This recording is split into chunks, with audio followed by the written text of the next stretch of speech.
Have you ever done a science experiment and wondered what it'd be like if you did it big? I have.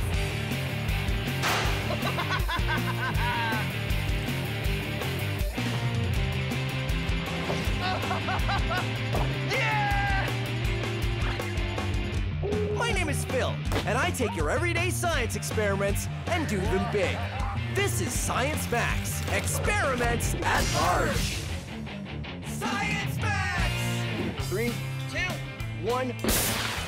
We're really under pressure during this episode of Science Max. Compressing a gas till it's pressurized is how we can do this, and this, and to a lesser degree, this. Help, I'm being crushed by all this pressure! Pressure, today on Science Max, experiments at large. Phil to mission control. Come in, mission control.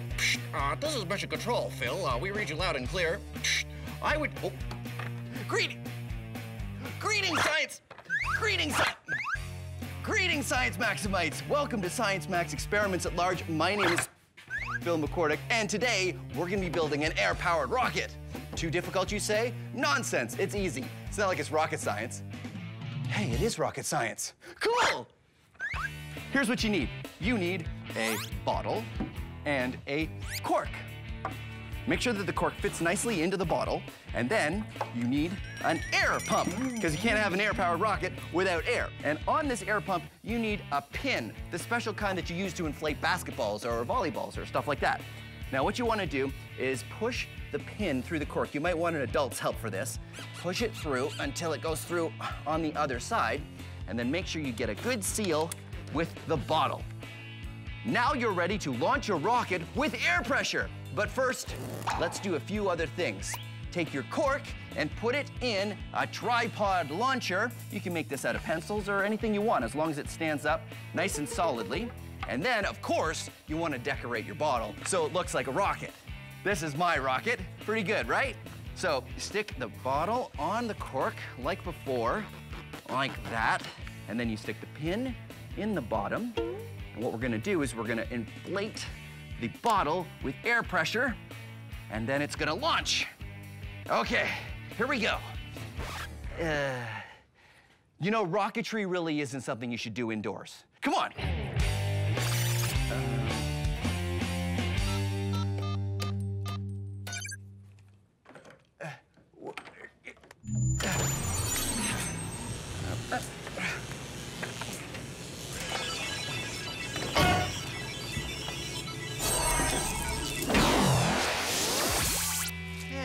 This was supposed to be a field. What's going... Why are there... Oh, it's in my shoe. Oh, this will do nicely. Now, don't forget to do this with an adult, and don't forget your safety glasses. Now set up the rocket in a nice big open area, and make sure it's pointed away from you. And then what you do is you pump the air pump. And it puts air into the rocket, which pushes down on the water, which will push down on the cork, until eventually...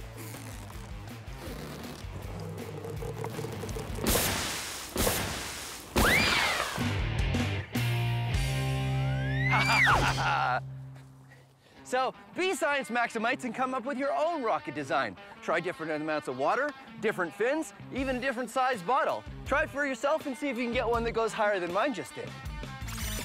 How did I get in? I think it was this way.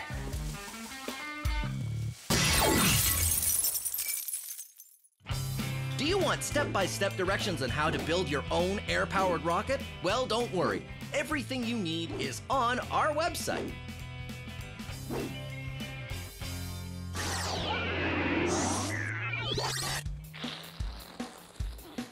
All right, now it is time to max out our air-powered rocket. I've got Adam here. Hey, Adam. Hey, Phil. How you doing? Good, how are you? Good. Adam's from Logix Academy, and you guys go into schools and talk about science. We do. Fantastic. Do you guys do a air-powered rocket? Yes, exactly. Does it look like this one? Looks exactly like that. Oh, that's great. So how do we max this out? So we want to add more pressure to this bottle to try to get it to launch a little bit higher. More air. More air. Great, so what do we do? So we're going to use one of these. Ooh. It's an air compressor. Right, which works a lot like the bike pump, right? Yeah, exactly. Cool. So we're going to have compressed air coming from here, through this tube into underneath here. Yeah. And out that nozzle there, and you're going to put your bottle on top. And out the nozzle like into that. the bottle, like that. Yep, and now we want to be able to hold it in place. So we're gonna have these little fingers here that are actually gonna work to hold it until we want to let it go. So we're gonna lock it in place. Oh yeah, look at that. Totally locked. Exactly. And then what? How do we launch Now, it? you're gonna take this cord and go a safe distance away, and we are going to pull it. And then we would pull it. Which one do you want to start with? I think we should use this one here. Okay, great. Now we put water in it, right? Yep, you're gonna put water in there. Why do we use water? So the water is gonna act to push the rocket up into the air.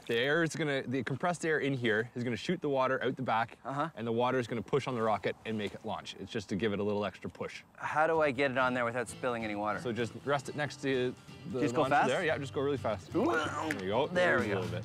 Haha. And then Lock it in place. locking it in place. There's no Okay. air pressure in the hose yet, right? Not yet, no. First, we have to spool out the launch cord.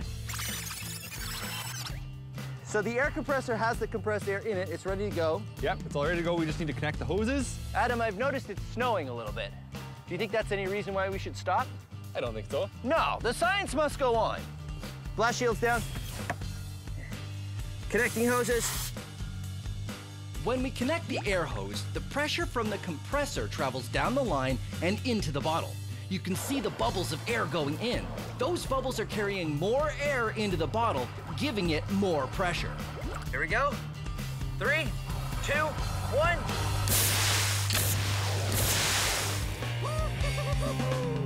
All right, there's the rocket. Let's do it again. Launching in 3, 2, 1. Woo!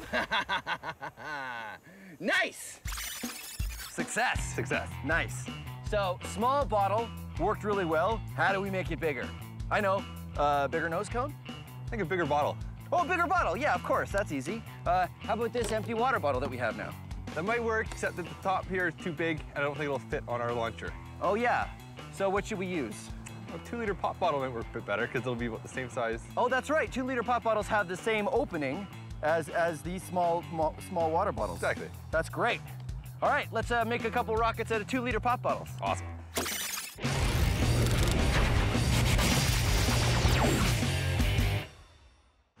Pressure happens when you squeeze something or compress it. Solids do not compress very well. I will demonstrate. Solid? Is it compressing? No, okay. Liquids don't compress very well either. You can demonstrate this for yourself by getting a plastic water bottle and filling it right to the very top with water and putting on the cap and squeezing. You'll find that you can't really squeeze the bottle very much. But if you empty out half of the water, no, don't pour it on the floor, and then put the cap back on the bottle and try to squeeze it, you'll find that you can squeeze it a lot more. That's because gases compress much easier than solids or liquids. Here's what's going on.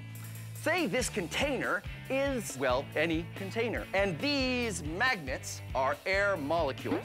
Now I'm gonna put the magnets in pole to pole so they repel each other and wanna stay a certain distance apart, just like air molecules do. There we go, a container at normal gas pressure. Now watch what happens when I add more gas molecules. They start to get squeezed together. And if I add more, the amount of space that each one gets is less and less. Now this container is under a lot of pressure. These molecules really want to escape through the top of the container, but they can't because I'm holding them down.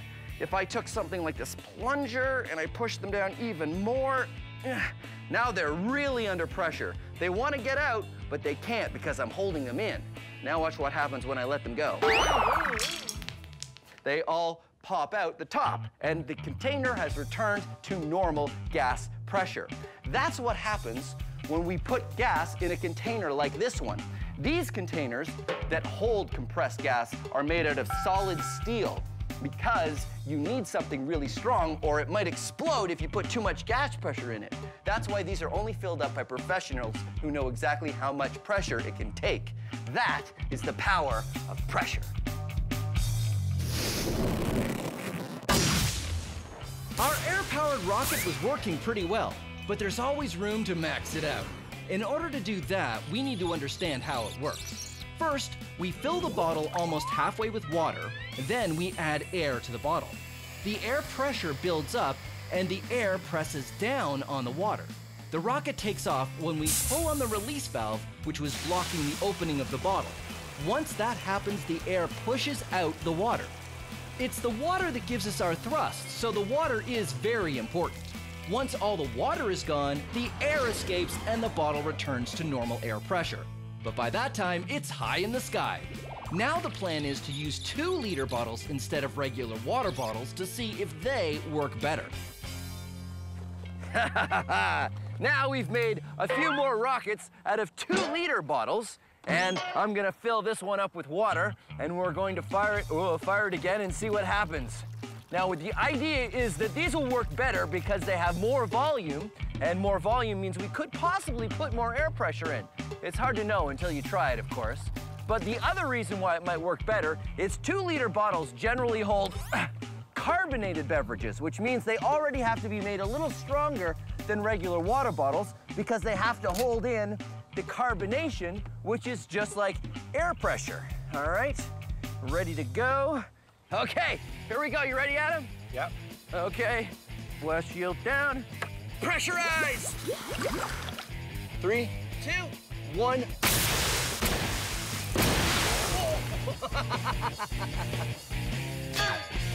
Let's do another one. And 3, 2, 1. Whoa! Wow!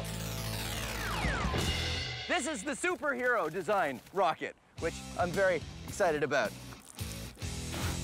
All right, Adam, it's going really well. But before we fire this next one, how can we make it bigger, better, and more awesome? Get more pressure. More pressure. How do we do that? Well, we're firing at about 90 PSI right now. PSI, pounds per square inch of pressure, right? Yeah. So we could increase it. We could increase it. So we're at 90 now. How high does the tank go? Go to about 120. 120 PSI. Let's see what happens. All right, let's do it. Here we go. 90, 110, 120. Should we fire it? Let's fire it. Let's fire it. Here we go. 3, 2, 1.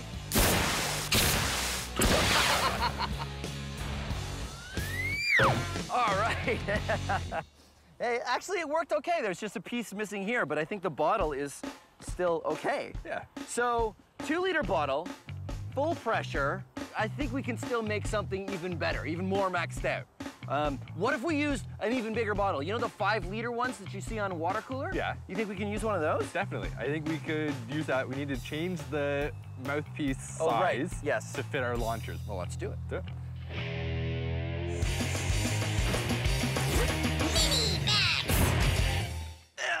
Help, I'm being crushed by all this pressure. A whole kilogram is being pushed down on every square centimeter of my body. 103 kilopascals. Actually, 1 kilogram for every square centimeter on your body is the exact kind of pressure that you and I are under at all times every day. We don't notice it because we're used to it, but it sounds like a lot, doesn't it? Well, it is. Here's an experiment you can do with a plastic bottle.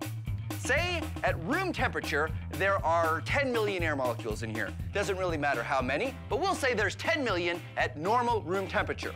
What happens if I heat up the air inside this bottle? This is warm water. What I'm trying to do is heat up the air inside the bottle because the air molecules, when they get hotter, move faster and need more room. So the 10 million air molecules are starting to escape out the mouth of the bottle and reducing the number of air molecules inside. And now I take the bottle out and cap it. Because the air molecules heated up and speeded up, they needed more room.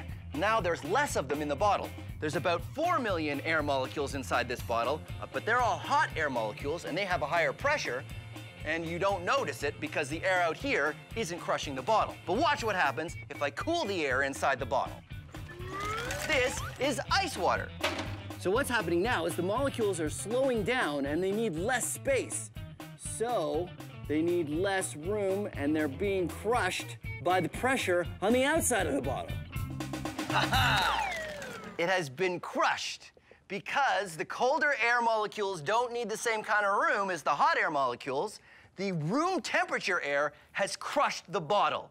The air inside has a lower pressure than the air outside. Pretty amazing. Even more amazing when we max it out.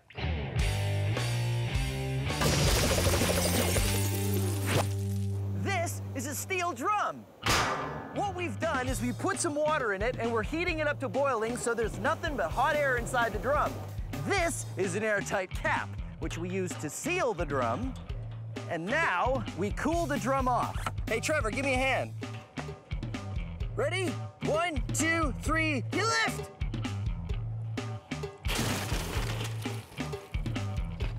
That's good. This pool is filled with ice. What we're doing now is cooling off the steel drum, which will cool off the air inside it. Which means, eventually, the air inside the steel drum will be a much lower pressure than the air outside the steel drum. Because the steel drum has a lot more volume than a 2-liter pop bottle, it takes a lot longer for the air to cool down. The other thing to think about is that it's a steel drum. I could stand on it and it wouldn't even dent. But sure enough, after a few minutes... Whoa! Check it out! The barrel has totally crushed. The low pressure air inside the barrel wasn't enough to withstand the force of the regular air pressure that you and I walk through every day. The air pressure all around us is enough to crush a steel drum. How cool is that? Our air-powered rockets have been working really well, but we still want to go further. Since the 2-liter bottle worked better than the water bottle, we think increasing the size again might make it more awesome. So now the plan is to switch our 2-liter bottle with a 20-liter water cooler jug and make a rocket out of that. Because the launcher nozzle, which holds the bottle in place till we're ready to launch it, isn't going to fit the opening of this bigger jug, we've decided to use the cap that came with the jug. If we screw the cap on, it'll work sort of like the cork. The air pressure will press down on the water and keep pushing against the cap until the cap has a catastrophic failure, which is a very cool way of saying that eventually the cap will break and the bottle will shoot into the sky. 20-liter water cooler jug filled with some water. This is the cap that'll work sort of like the cork. We put the air pressure in there, the cap can't take it anymore, pops off, and the thing flies, hopefully. Let's find out. Okay, that looks good. There. Let's do this. Go for pressure!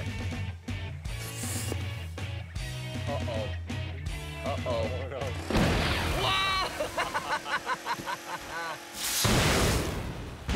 Hilarious! That worked pretty well. It sort of does that. I wonder if it's aerodynamic. No. No. So, what else can we do to make it even more maxed out? I think we've used the 2-liter bottles. It worked really well. The 2-liter bottles are the best, right? I think so. So, what do we do? We can probably stack them. We stack them on top of each other. Yeah. That worked. I like that. So we put a whole bunch of them together. Yeah. Tell you what, I'll do you one better. Why don't we use 3 stacks? Awesome. We'll use 3 stacks, 3 launchers, 3 times the thrust, and we'll make a giant rocket out of 2-liter bottle. Yeah, great idea. High fives. Here we go. Gas molecules get further apart when you warm them up and closer together when you cool them down. So what happens if you keep cooling them down? Well, they turn into this. This is liquid nitrogen. Nitrogen makes up 78% of the air we breathe, but when you cool it down to minus 196 degrees Celsius, it turns into a liquid. It's boiling right now because at room temperature, nitrogen wants to be a gas. So the liquid nitrogen is turning into gaseous nitrogen, and all of the extra molecules are escaping through the top of the bottle. So what happens if I put a cap on the bottle? Right now, the liquid nitrogen is turning back into a gas, but because there's a cap on the bottle, the gas has nowhere to go. So the pressure is just gonna keep building and building until the plastic bottle can't contain it anymore, and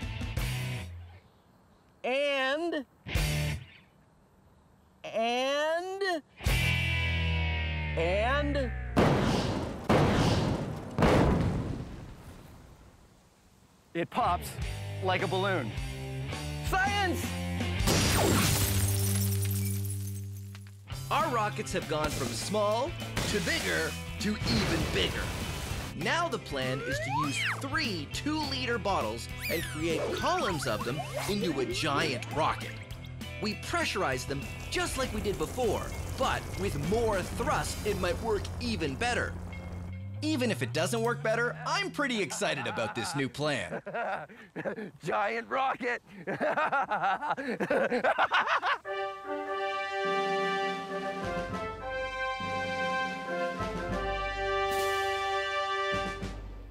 Giant rocket! You ready? I'm ready. Okay, blast shields down. Connecting hose. Dialing up pressure. Pressure is rising. It's bubbling. Bubbling. 100 PSI. Okay, stand by to fire. 3, 2, 1. Whoa! Woo!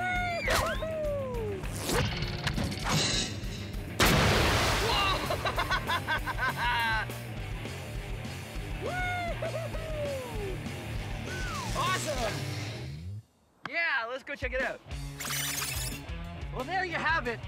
Rocket Science Max. Experiments at large. Well done. Nicely, nicely done. Do you think we could fire it again? Yeah, it looks like it needs some repairs, though. 1.